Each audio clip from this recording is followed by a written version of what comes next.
If you need to lock your card on Saxo Bank for security reasons, follow these simple steps to do it quickly and easily. Step 1. Open the Saxo Bank app. Launch the Saxo Bank mobile application on your smartphone. Ensure you are logged into your account with your credentials. Step 2. Navigate to Card Management.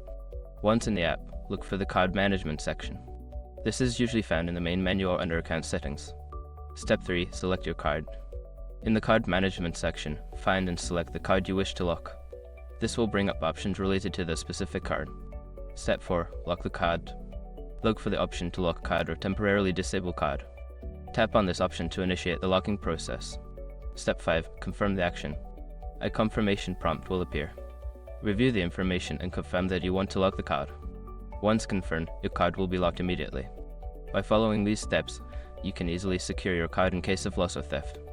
If you have any further questions, don't hesitate to reach out to Saxo Bank's customer support for assistance.